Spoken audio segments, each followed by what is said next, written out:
السلام علیکم ورحمۃ اللہ وبرکاتہ۔ الحمد للہ رب العالمین والعاقبۃ للمتقین والصلاة والسلام علی اشرف الانبیاء والمرسلین نبینا محمد وعلی آلہ وصحبہ اجمعین ومن تبعہم بإحسان الی یوم الدین وبعد۔ محترم حاضرین، آج کے اس درس میں سیدنا عثمان بن عفان رضی اللہ تعالی عنہ کی سیرت کو لے کر کے ہم آپ کی خدمت میں حاضر ہیں۔ اللہ تعالیٰ اس سلسلے کو مبارک بنائے، نفع بخش بنائے، لوگوں کی ہدایت و سعادت کا ذریعہ بنائے، آمین یا رب العالمین۔ حضرت عثمان بن عفان رضی اللہ تعالی عنہ مکہ کے اکباز نوجوانوں میں شمار ہوتے تھے۔ اخلاق اور کردار بہت مثالی جانا اور مانا جاتا تھا۔ ابوبکر تعالیٰ عنہ کی محنتوں، کوششوں اور دعوتی کاوشوں کے نتیجے عثمان بن عفان رضی اللہ تعالیٰ عنہ مشرف با اسلام ہوئے۔ اللہ تعالیٰ نے انہیں ایمان کی دولت بخشی، اور عثمان بن عفان رضی اللہ عنہ یہ صحابی ہیں یا یہ خلفائے راشدین میں ایک امتیازی خصوصیت ان کی یہ ہے، اسلام کی راہ میں 2 بار ہجرت کی تھی۔ حبشہ کی طرف تھی نبوت کے 5ویں برس، اور اس کے بعد مدینہ کی طرف ہجرت کی تھی جب اسی طریقے سے عثمان غنی رضی اللہ عنہ کو ایک خصوصیت یہ حاصل ہے کہ یہ اللہ کے نبی علیہ السلام کے پہلے داماد ہیں۔ حضرت عثمان بن عفان رضی اللہ عنہ کو اللہ کے نبی علیہ السلام نے اپنی 2 بیٹیوں کی شادی یکے بعد دیگرے کی تھی۔ پہلے رقیہ ان کے عقد میں آئیں۔ رقیہ کا جب انتقال ہو گیا تو آپ علیہ الصلوۃ والتسلیم نے اپنی دوسری بیٹی ام کلثوم رضی اللہ تعالی عنہا کو عثمان بن عفان کی زوجیت میں، اور جب حضرت ام کلثوم کا بھی انتقال ہوا تو آپ علیہ الصلوۃ والسلام نے اس موقع سے کہا تھا کہ اگر میرے پاس تیسری بیٹی زندہ ہوتی تو میں ان کی شادی عثمان بن عفان رضی اللہ تعالیٰ عنہ سے کرا دیتا۔ حضرت عثمان بن عفان رضی اللہ تعالیٰ عنہ کو اس لیے ذو النورین ان کو یہ سعادت حاصل ہوئی کہ نبی کریم صلی اللہ علیہ وسلم کی 2 بیٹیاں ان کے عقد میں تھیں۔ اس سے ہم اور آپ سمجھ سکتے ہیں کہ ان کا اخلاق کتنا عالی شان تھا اور کتنا اعلیٰ تھا۔ ان کی ایک خصوصیت یہ ہے کہ یہ بہت شرمیلے تھے، باحیا تھے۔ ان کے شرم و حیا کی مثال پیش کی جاتی ہے کہ فرشتے بھی ان سے شرماتے ہیں۔ پیارے نبی علیہ الصلوۃ والسلام نے فرمایا، ارحم امتی بامتی ابوبکر، میری امت میں سب سے رحیم، امت پر سب سے رحیم ابوبکر صدیق رضی اللہ تعالیٰ عنہ ہیں۔ واشدہم فی امر اللہ عمر، اور سب سے زیادہ اللہ کے معاملے میں سخت عمر بن خطاب رضی اللہ تعالیٰ عنہ ہیں۔ واصدقہم حیاء عثمان بن عفان، اور شریعت کے احکام بجا لانے میں امت کے سب سے سچے عثمان بن عفان رضی اللہ تعالیٰ عنہ ہیں۔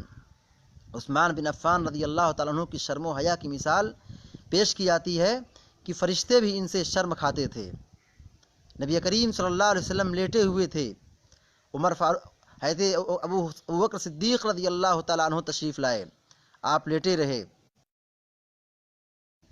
ازار تھوڑی اوپر تھی، گھٹنے تک پہنچی ہوئی تھی۔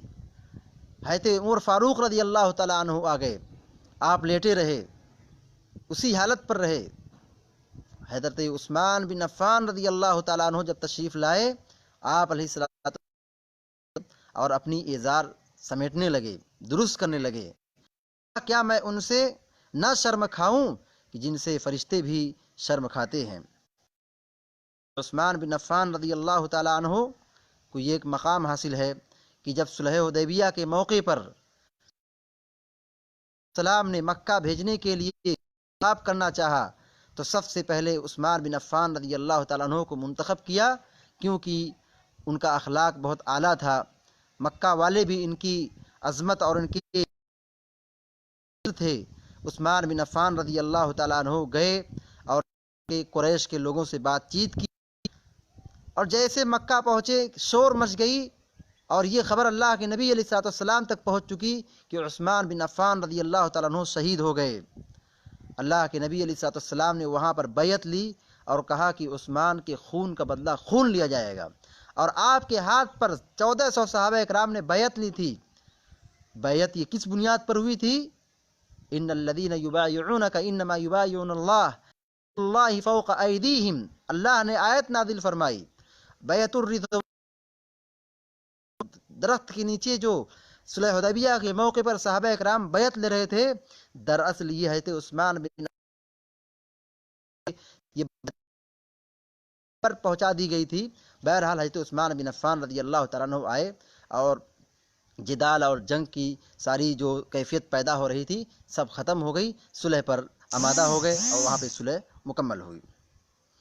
عثمان رضی اللہ تعالیٰ عنہ مالدار صحابہ کرام تھے. اللہ نے ان کو دولت سے نوازا تھا. جیسے ان کے پاس دولت تھی ایسے ان کے پاس دل بھی تھا. دل کھول کر اللہ کے راستے میں خرچ کرتے تھے. اتنا خرچ کرتے تھے، اللہ اکبر. یہ اللہ کے نبی یہاں تک کہہ دیا انہوں نے اللہ کے راستے میں جو خرچ کیا، ما ضر عثمان ما عمل بعد اليوم. آپ نے 2 مرتبہ فرمایا تھا کہ عثمان اگر آج کے بعد تو ان کو کچھ بھی نقصان پہنچنے والا نہیں ہے. آخرت میں اللہ تعالیٰ ان سے کچھ بھی پوچھنے والا نہیں ہے. انہوں نے کیا خرچ کیا تھا؟ مسجد نبوی تنگ ہو گئی، تیزی سے پھیل رہا تھا، اور وہی چھوٹی سی مسجد تھی جو لوگوں کے لیے تنگ ہو رہی تھی.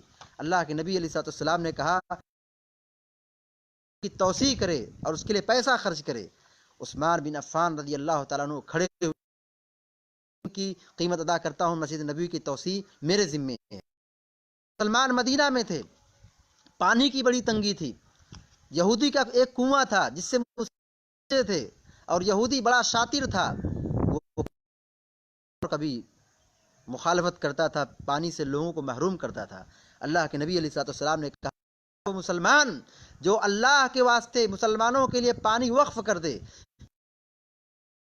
اسے خرید کر کے وقف کر دے مسلمانوں کے لیے، میں اسے جنت کی ضمانت دیتا ہوں، جنت کی گارنٹی دیتا ہوں. کھڑے ہوئے اور کہا بیر جو یہودی کے ہاتھ میں ہے میں اسے بات کرتا ہوں، اور جتنا پیسہ وہ طلب کرتا ہے مسلمانوں کے لیے وقف کر دیتا ہوں. بہرحال انہوں نے کنواں یہودی کے ہاتھ سے خرید کر کے فی سبیل اللہ وقف کر دیا. جنگ تبوک کے جہاں مسلمانوں کو انتہائی تکلیف تھا، انتہائی شدید پریشانی تھی، انتہائی تکلیف کا زمانہ تھا، مسلمان بہت کمزور تھے، پریشان. اللہ کے نبی علیہ الصلوۃ والسلام کھڑے ہوئے اور کہا کون ہے وہ مسلمان جو اللہ کی راہ میں مسلمانوں کو عطا کرے اور مسلمانوں کے سفر اخراجات کو برداشت کرے، میں اس کو جنت کی ضمانت لیتا ہوں. حضرت عثمان بن عفان کھڑے ہوئے اور اللہ کی راہ میں سفر کے وسائل، جنگ کے وسائل، آلات جہاد سب فراہم کیا، سب اللہ کے راستے میں خرچ کر دیا. حضرت عثمان بن عفان رضی اللہ تعالیٰ عنہ نے اللہ کی راہ میں اتنی مالی قربانی دی، اتنا خرچ کیا. یہ بہت بڑے سخی اور فیاض صحابی تھے. اور اللہ کے نبی علیہ الصلوۃ والسلام کی وفات کے بعد بھی پریشانی ہوتی تھی، جہاں بھی مال کی ضرورت پڑتی تھی، عثمان بن عفان رضی اللہ تعالیٰ پیسہ لے کر کے ہمیشہ اللہ کی راستے میں خرچ کرنے کے لیے تیار رہا کرتے تھے. ایک وقت جب قحط سالی کا زمانہ آیا تو انہوں نے 1000 اونٹ پر جو غذائی اجناس تھے جو شام سے آ رہے تھے، سامان ان کی طرف آ رہا تھا، ایک بہت بڑی ملکیت تھی. اللہ کی راہ میں 1000 اونٹ کو جو اس پر غذائی اجناس لدے ہوئے تھے غریبوں مسکینوں میں تقسیم کر دیا. جبکہ اس وقت مدینہ کے تاجر اور مدینہ کے آپ سے مہنگے دام میں اس کو خریدنا چاہتے تھے، نہیں بیچا، نہیں دیا ان کے ہاتھ میں، بلکہ ان سارے مالوں کو اللہ کے مسکین بندوں پر خرچ کر دیا. بن عفان رضی اللہ تعالیٰ عنہ، یہ صحابہ کرام کی فضیلت کی ترتیب میں دیکھیں تو یہ تیسرے نمبر پر آتے ہیں۔ امت کے سب سے افضل اللہ تعالیٰ عنہ ہیں۔ اس کے بعد صحابہ کرام میں سب سے افضل حضرت عمر رضی اللہ تعالیٰ عنہ ہیں۔ اس کے بعد حضرت عثمان غنی رضی اللہ تعالیٰ عنہ ہیں۔ حضرت عبداللہ بن عمر رضی اللہ تعالیٰ عنہ کہتے فی زمن النبی صلی اللہ علیہ وسلم لا نعدل بأبی بکر صدیق احدا ثم عمر ثم عثمان ثم نترک اصحاب النبی۔ بخاری کی روایت ہے کہ حضرت عبداللہ بن عمر رضی اللہ عنہ کہنا یہ چاہتے ہیں عہد نبوی میں سب سے افضل صحابی حضرت صدیق کو مانتے تھے، پھر عمر فاروق کو مانتے تھے، پھر عثمان بن عفان رضی اللہ تعالیٰ عنہ کی یہ قربانی یہ بھی ہے کہ قرآن کو قریش کی زبان پر جمع کر دیا۔ جب قرات کا اختلاف ہوا اور جب وہاں صحابہ کرام میں اور قرآنوں میں اختلاف اور تناؤ پیدا ہوا تو حضرت عثمان بن عفان رضی اللہ تعالیٰ عنہ نے قریش پر قرآن کو جمع کر دیا اور باقیہ سارے لہجوں کو اور ساری قراتوں کو ختم کر دیا۔ یہ حضرت عثمان بن عفان رضی اللہ تعالیٰ عنہ کی ایک بہت بڑی قربانی تھی۔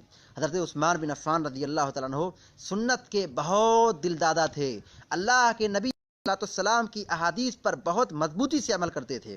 غور کیجئے ان کی زندگی کا وہ اللہ کے نبی علیہ السلام کی جانب سے نمائندہ بنا کر کے مکہ پہنچے تھے، اور پہنچنے کے بعد قریش سے لوگوں سے بات کر رہے ہیں، حالت احرام میں ہیں، احرام پہنے ہوئے ہیں، عمرہ کرنے کے لیے لیکن روک دیے گئے تھے، لیکن مکہ پہنچ چکے ہیں، کعبہ دیکھ رہے ہیں، لیکن چونکہ اللہ کے نبی علیہ السلام کا حکم یہ تھا، جا کر کے بازاروں سے ان کو عمرہ کرنے کا موقع ملا تھا، خانہ کعبہ کا طواف کا موقع ملا ہوا تھا، صفا مروہ کی سعی کا موقع ملا ہوا تھا، لیکن انہوں نے اللہ کے نبی علیہ السلام کی حکم کی تابعداری کی، خانہ کعبہ کا طواف نہیں کیا، صحیح نہیں کی، عمرہ نہیں کیا، بات کرنے کے بعد مکہ سے اللہ کے نبی علیہ السلام کی طرف آ گئے۔ انہوں نے ایک حدیث روایت نقل کی ہے، خیرکم من تعلم، سب سے بہتر وہ شخص ہے جو قرآن کو سیکھے اور قرآن کو سکھائے۔ غور ہم نے کس قدر عمل کیا تھا، جو اس حدیث کے یہ راوی ہیں اس حدیث پر کس قدر عمل، قرآن پڑھتے رہے، جب سے انہوں نے اسلام قبول کیا اسلام کی حالت میں رہے، قرآن پڑھتے رہے، قرآن یاد کرتے رہے، قرآن اس روز ان کی شہادت ہوئی، اللہ اکبر، وہ قرآن کریم کی تلاوت تھے۔ فَسَيَكْفِيكَهُمُ اللَّهُ، اسی آیت کریمہ پر تھے کہ بلوائیوں نے آپ پر حملہ کیا اور آپ کو شہید کر دیا، اور اسی آیت پر ان کا انتقال ہو گیا، وہ شہید ہو گئے۔ حضرت عثمان وہ کہتے ہیں کہ میں نے جب سے اسلام قبول کیا، اسلام قبول کرنے کے بعد شراب کا ایک قطرہ اپنے منہ پہ نہیں لگایا، اور نہ اسلام سے پہلے میں نے کبھی شراب پیا، اور بدکاری کی، اور نہ اسلام سے پہلے میں نے کبھی بدکاری کی۔ یہ تقویٰ کی زندگی حضرت عثمان بن عفان رضی اللہ تعالیٰ عنہ زندگی گزار رہے تھے، اور جس وقت وہ شہید ہوئے روزے تھے ہم اور آپ سوچ سکتے ہیں کہ اللہ کے نبی علیہ السلام نے 10 بار ان کو جنت کی بشارت دی تھی، لیکن ان کا ایمان، ان کا اخلاق، ان کا کردار اور ان کا عمل اور ان کی عبادت، ان کی نیکی کس اعلیٰ درجے پر تھی کہ شہید ہو رہے ہیں تو روزے کی حالت میں ہیں، اور جب شہید ہو رہے ہیں لہذا ہم سب کی یہ ذمہ داری بنتی ہے کہ ہم حضرت عثمان بن عفان رضی اللہ تعالیٰ عنہ کی سیرت کو پڑھ کر کے یہ سبق حاصل کریں تھے، صحابہ کرام کیسے تھے، انہوں نے اپنے اخلاق کی کیسی حفاظت کی، اپنے دین اور ایمان کی حفاظت کے لیے، اللہ کے دین کی سربلندی کے لیے انہوں نے اپنا سارا سرمایہ قربان کر دیا، اپنے گھر کو چھوڑ دیا، ہجرت کیے، مکہ سے حبشہ گئے، حبشہ سے پھر مکہ آئے۔ ہم اور آپ سوچ سکتے ہیں کتنی بڑی قربانی انہوں نے ادا کی ہے۔ حضرت عثمان بن عفان رضی اللہ تعالیٰ عنہ اللہ کے عذاب سے ڈرتے تھے، اللہ کے عذاب سے خوف، جن کو اللہ کے نبی علیہ السلام نے 10 بار جنت کی بشارت دی، ان کی زندگی تقویٰ کی بنیاد پر تھی، ان کا ایمان اعلیٰ درجے قربانی مثالی تھی، لیکن اس کے باوجود بھی وہ اللہ کے عذاب سے خوف کھاتے تھے۔ جب بھی قبر سے گزرتے تھے، جب قبر کو دیکھتے تھے بہت روتے تھے، یہاں تک کہ روتے تھے کہ ان کی داڑھیاں تر ہو جایا کرتی تھیں۔ پوچھا جاتا کہ آپ کیوں یہ قبر کی منزل یہ آخرت کی پہلی منزل ہے، اگر یہاں نجات مل گئی تو آنے والی منزل میں انسان کو آسانی ملے گی۔ انسان تکلیف میں مبتلا ہو گیا، عذاب سے دوچار ہو گیا، تو آنے والی گھڑی، آنے والا مرحلہ نہایت دشوار ہو جائے گا۔ لہذا ہم سب حضرت عثمان بن عفان رضی اللہ تعالیٰ عنہ کی سیرت سے یہ تہیہ کریں، یہ عہد کریں کہ ہم اپنے اخلاق کو سنواریں، اپنے کردار کو سنواریں، اور ایک مثالی میں ہم سب کو کہنے اور سننے زیادہ عمل کرنے کی توفیق عطا فرمائے۔ اپنے اسلاف اور صحابہ زندگیوں میں ان کے اخلاق اور کردار کو پیدا کرنے اور نافذ کرنے کی ہم سب آمین یا رب العالمین۔ اقول قولی هذا فاستغفروه انه الغفور الرحیم، وصلی اللہ علیہ وصحبہ اجمعین، والسلام علیکم ورحمۃ اللہ وبرکاتہ۔ ہم معذرت چاہتے ہیں کہ دیکھیے نیٹ ورک کی تھوڑی تکلیف ہوتی ہے، جس کی وجہ سے کچھ باتیں کٹ جاتی ہیں۔ اللہ تعالی ہم سب کی اصلاح فرمائے، اور پرابلم ہے، آپ لوگ اس کو سمجھ سکتے ہیں، لہذا کہیں اگر باتیں